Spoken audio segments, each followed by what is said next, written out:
The screen flickered, and my stomach dropped. This is Revenge Room. If this is the first time you are seeing our video, kindly like, share and subscribe. Thank you. There it was. The $52 million Harlow District redevelopment project. The one I had spent 14 months building from scratch. Up on the boardroom screen, in front of every senior leader in the company. But under Project Lead, the name was not mine. It said, Daniel Mercer, Director of Operations. I actually laughed. A short, confused sound that escaped before I could stop it. Because I thought it was a mistake. A formatting error. Someone had mixed up the slides. That was the only explanation that made sense. Then Daniel stood up and began to speak. He walked through the plan, the zoning strategy, the phased budget structure, the community engagement framework. My words. My slides. My months of late nights and early mornings. He delivered them like he had written every line himself. I raised my hand. Daniel. He did not even look at me. Let's not derail this, Claire. The room moved on. Just like that. 30 people in that room and not one of them said a word. I sat there, invisible. Erased. Then my phone buzzed under the table. An email from HR. Effective immediately, you have been reassigned from the Harlow District project. I walked out before the meeting ended. Nobody stopped me. Nobody called after me. Not even Marcus, who sat 3 seats away and had reviewed my first draft 6 months ago. Not even Priya, who had told me twice that this project was the best work she had ever seen from our department. Nobody said a word. My hands were shaking as I pushed through the heavy glass doors into the corridor. Not from anger, exactly. It was something worse.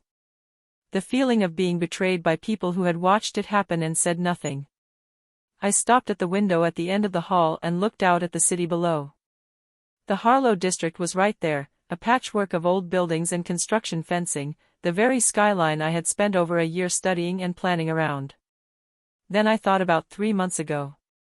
We had been at the company's quarterly gathering, and Daniel had stood in front of everyone and pointed at me. He had said, with a wide smile, Claire Donovan is the future of this company. If you want to know where we are headed, watch what she builds. The whole room had applauded. So when exactly did I become someone he could erase without blinking? It started small. That was how I missed it for so long. About 4 months into the Harlow project, Daniel came to my desk and asked for full access to all my working files. He said it was for executive review purposes, that the leadership team wanted to stay across the details in case there were questions at the board level. It sounded completely normal. I handed everything over without hesitation. Then the meeting invitations began to thin out. A call with the city planning office was scheduled without me. Daniel said it was a quick alignment check and my time was better spent on the actual deliverables. The week after that, a meeting with the financial partners went ahead without me in the room. Each time, there was a reason. Each time, the reason sounded sensible. I told myself this was what working under senior leadership looked like. People being protected from unnecessary meetings so they could do their best work. I told myself Daniel was protecting my time. I kept my head down. I kept building. Then one morning I walked past the small conference room on the 3rd floor and stopped cold. Daniel was inside. Presenting my slides. To people I had never met. Without me anywhere in sight. The week after I saw Daniel presenting my work alone, a junior analyst named Tyler Grant appeared on the project. He had been with the company for less than 18 months.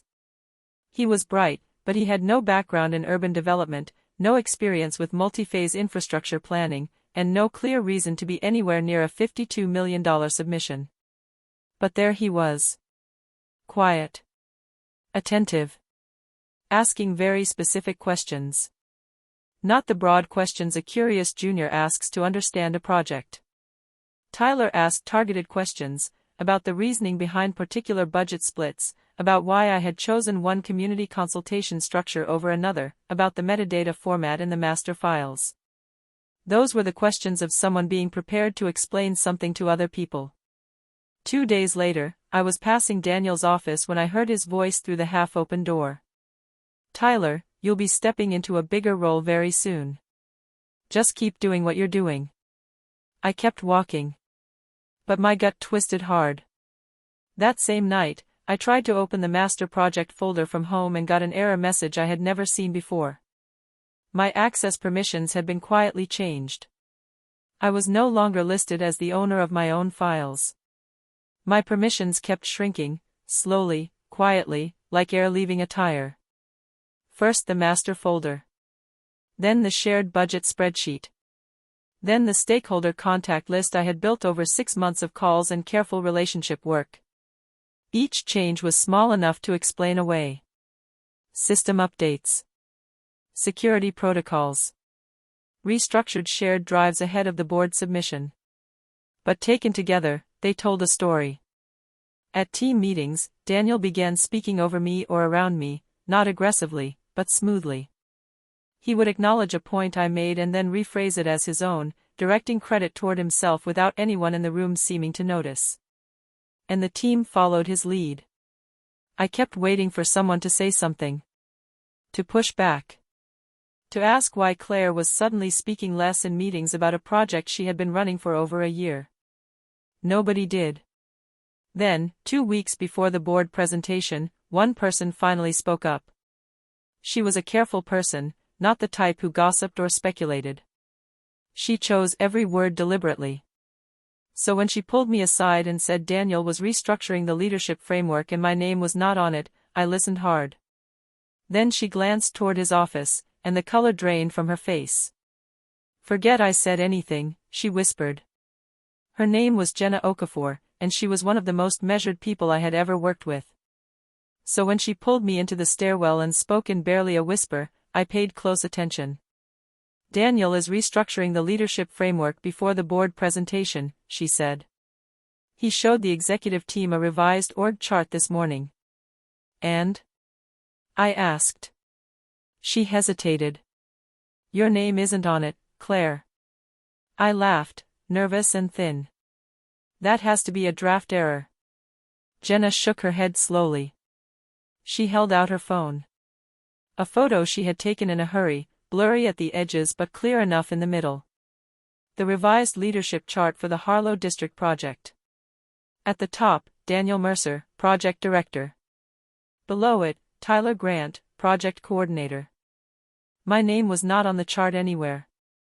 Not as a contributor. Not as the originating lead. Not even in a footnote. And in the box where my role should have been, the one I had held for 14 months, there was a job title I did not recognize, assigned to someone who, as far as I knew, had never read a single page of the project plan. I stared at the screen until the words stopped looking like words. The next morning, I walked into Daniel's office and closed the door behind me. I had rehearsed this conversation the entire night. I was going to be calm. Professional. Direct. I had practiced the words in the dark, staring at the ceiling. Daniel looked up from his laptop and smiled. A completely relaxed smile, the smile of a man who was not worried at all. "Claire. Good morning. Sit down." I told him calmly that I had seen the revised org chart. I said I was confused about my standing on the project I had built. I kept my voice level. I chose every word carefully. He listened with the patience of someone waiting for a child to finish speaking. Then he leaned back in his chair. "I think you may be overreacting a little," he said. "The structure is evolving as we move into the delivery phase. Your contributions have been noted. But right now the leadership team needs clear, singular accountability at the front. You should focus on supporting that." Supporting my own project. I thanked him for his time and stood to leave. "Oh, one more thing," he said, almost as an afterthought. "Can you send me the final master files tonight? The complete set, with all the version history included."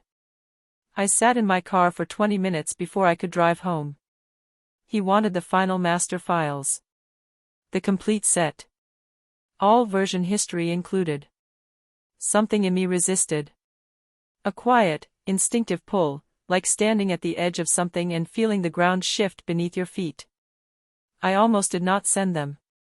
But I told myself, I am a professional. I have nothing to hide. The work is already in the shared system. He already has access. Refusing to cooperate would only make me look difficult, and difficult women in this industry rarely get second chances. So I went home, packaged everything into a clean transfer folder, and pressed send. Then I sat very still. I believed in the system. I believed that good work left a record. I believed that truth had a way of surfacing, even when people tried to bury it. That belief was about to cost me the most painful lesson of my career. 2 weeks later, on the morning of the board presentation, I walked into that boardroom and saw the screen. My project. His name. His voice delivering my words. Then the HR email arrived while Daniel was mid-sentence. Effective immediately, you have been reassigned. I had handed him everything he needed, wrapped and ready. I was sitting in my car in the parking garage beneath the building. The HR email was still open on my phone. I had read it so many times that the words had stopped meaning anything, just shapes on a screen, gray and flat. Reassignment effective immediately. Please redirect all Harlow District queries to Daniel Mercer. Like I was a delivery being rerouted. Like 14 months of my life was a logistics item that needed redirecting. I sat there long enough for the garage to fill up and empty again around me as people came and went from lunch. I thought about crying. But the tears did not come. What came instead was something quieter and harder. The anger I had been carrying since the boardroom began to drain away, not because it was gone, but because it had transformed into something cooler and more useful. I had spent months reacting. Hoping. Waiting for someone to notice what was happening. Waiting for the system to correct itself naturally. That was finished. I was not going to fight this emotionally. I was going to fight it strategically, carefully, and with everything I had quietly documented over the past year without knowing I would ever need it. I put the car in reverse and drove home. The first thing I did when I got home was open a new folder on my personal laptop and label it simply, Record. I started from the beginning. I pulled up every email I had ever sent on the Harlow District project. Every draft I had attached. Every version of every document that had passed through my personal account before it entered the shared system. There were hundreds, going back to the first exploratory brief, 14 months ago, when it was nothing but a blank template. Then I moved to the document metadata. Every file carries invisible information, the date it was created, the name of the person who created it, the full edit history, every saved version. This data lives quietly inside every document, unseen unless you know where to look. I knew where to look. I opened file after file and recorded the creation dates, the author fields, the version timestamps. The trail was there, clear, complete, and entirely in my name. I had not just built the project. I had left fingerprints on every single part of it. And fingerprints are extremely difficult to explain away. By 4 a.m, I had 32 pages of documented evidence telling one precise story, the story of who had actually built the Harlow District project. 3 days after the boardroom presentation, Tyler Grant knocked on my office door. He did not walk in with ease. He walked in the way people do when they have been carrying something heavy for too long. He closed the door. Sat across from me. Did not make small talk. I didn't know it was your project, he said. When Daniel brought me in, he called it a team effort being restructured. He said the original lead had stepped back voluntarily. I watched his face.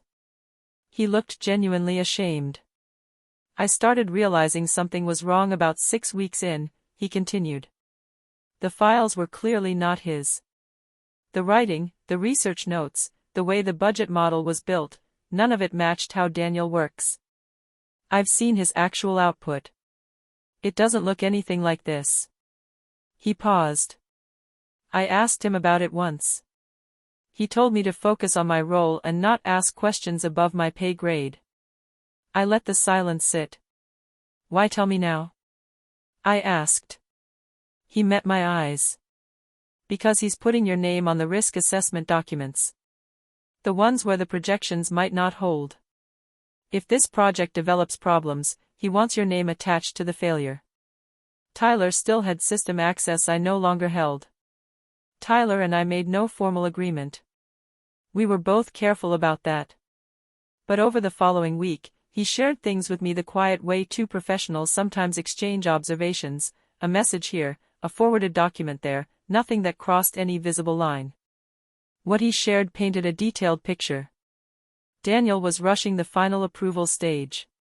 A project of this scale had a built-in review timeline, not a courtesy, but a regulatory requirement before board submission. Daniel was compressing it. He had moved 2 mandatory checkpoints into the same week, combining stages that were supposed to be kept separate. He was also cutting corners on the community impact section, my section, the part 1 had spent 4 months researching.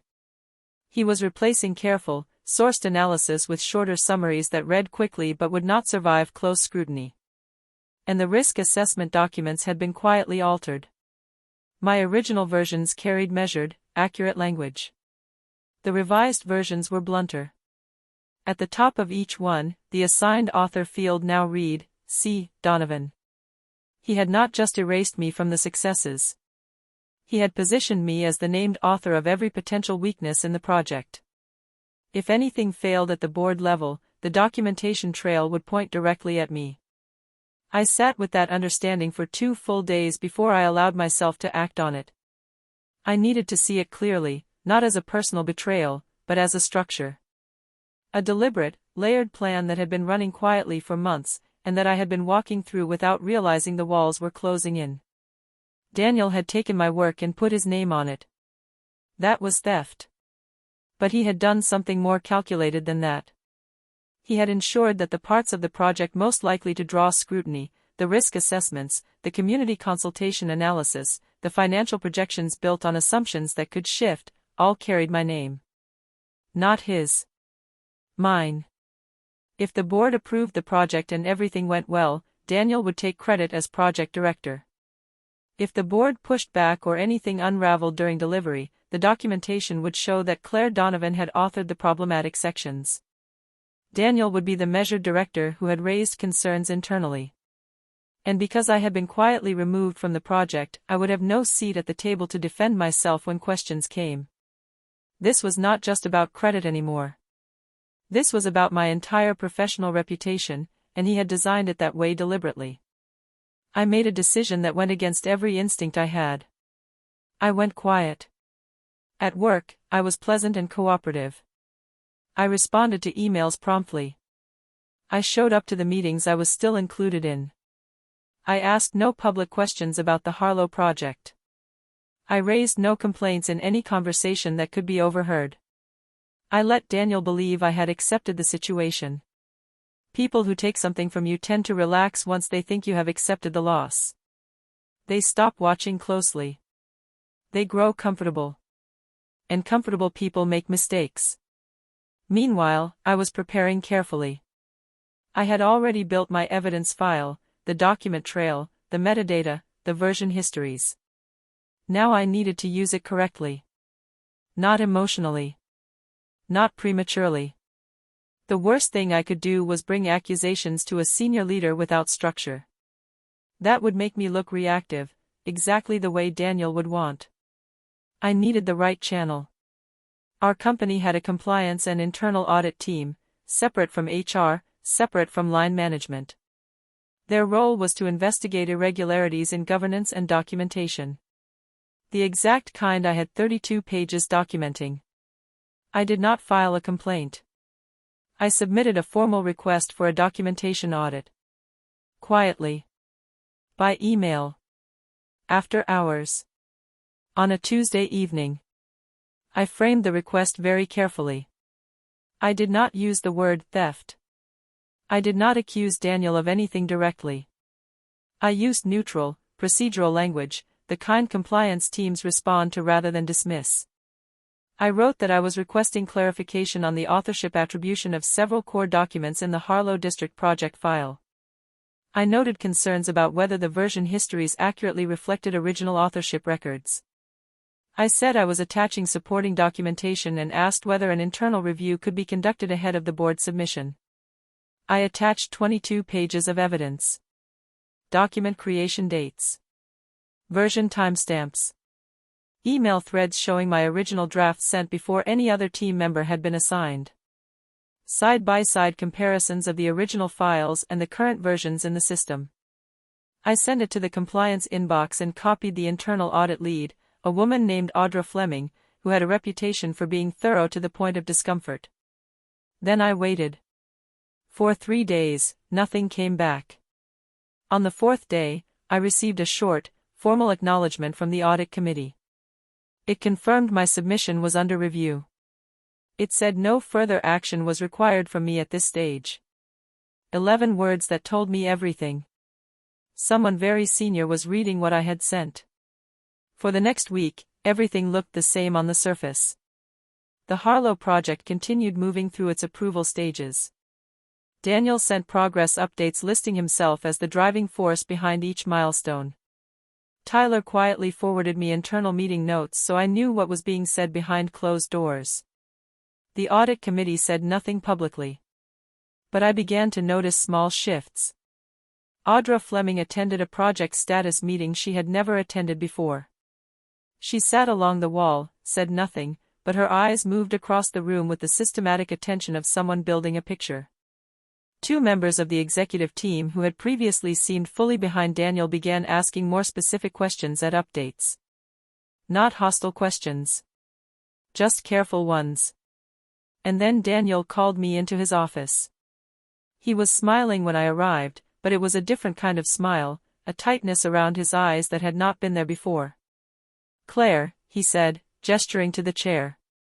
"I hear there have been some queries going around about documentation on the Harlow project."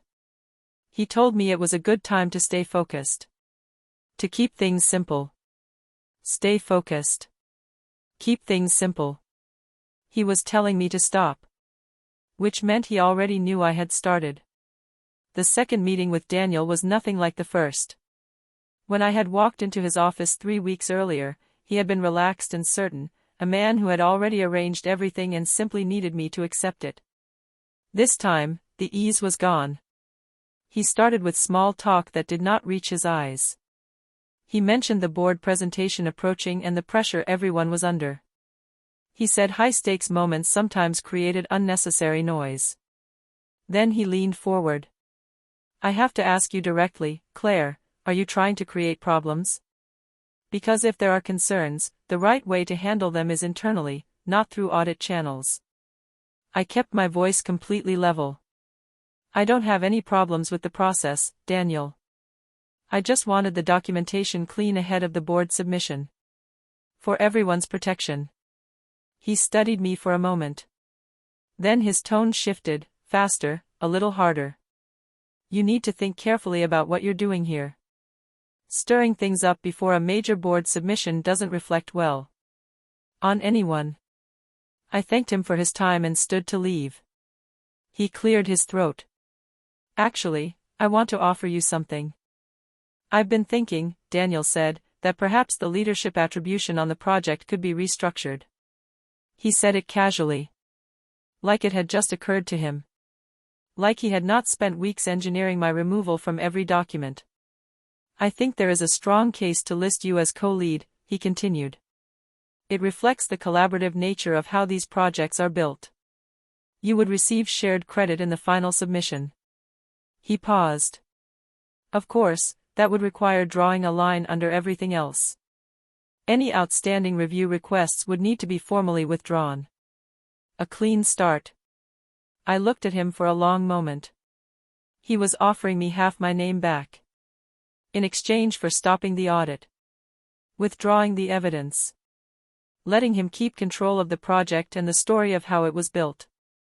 I would be the co-lead who supported his vision, and the documentation proving I had built every part of it would quietly disappear. 6 weeks ago, that offer might have broken me.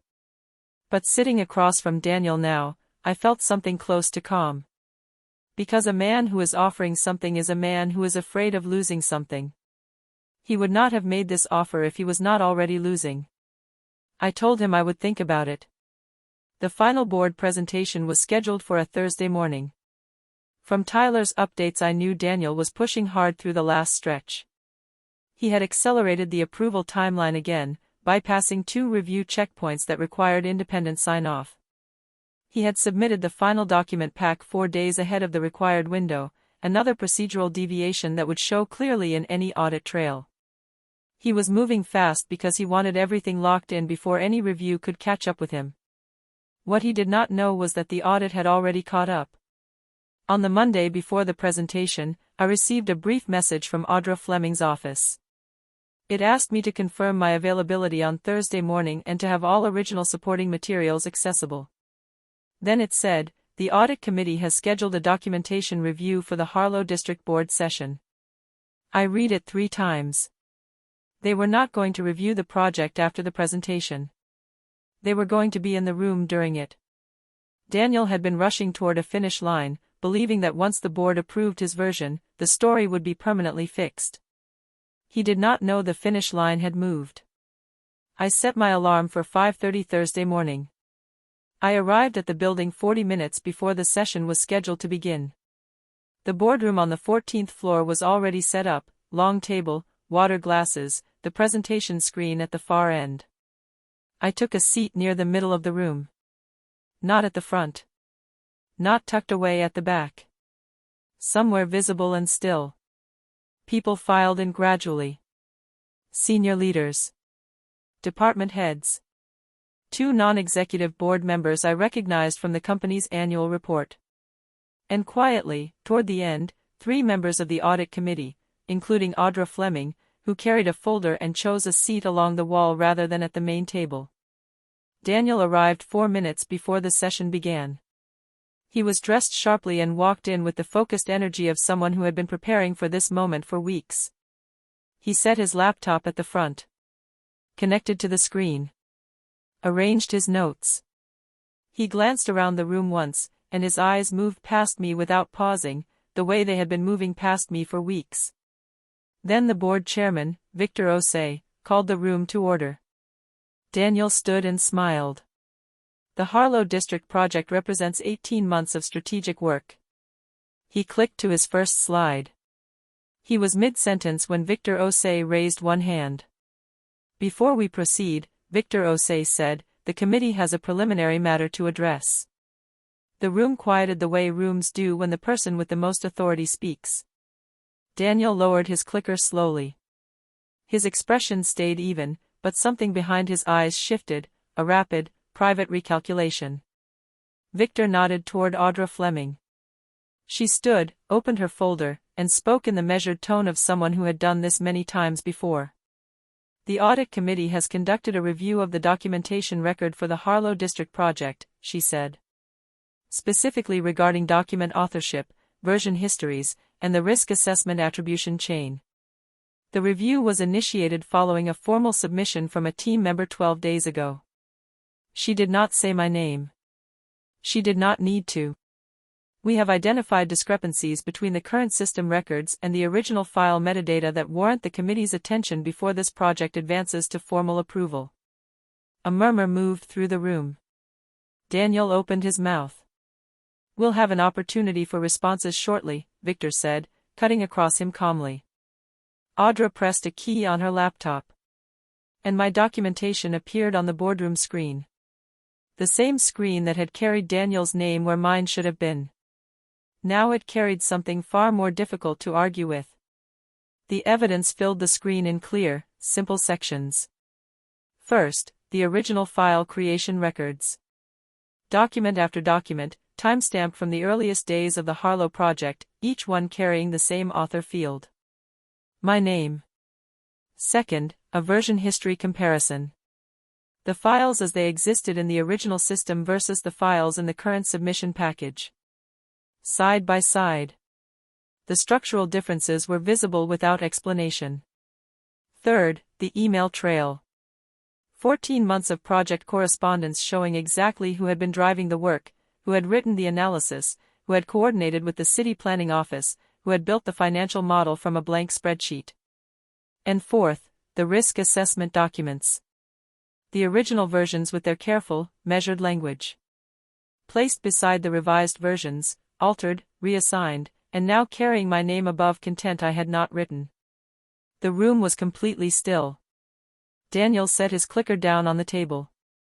He started to say something about the collaborative nature of large-scale projects, about attribution in team environments being complex. Victor Osei held up one hand, and Daniel stopped speaking.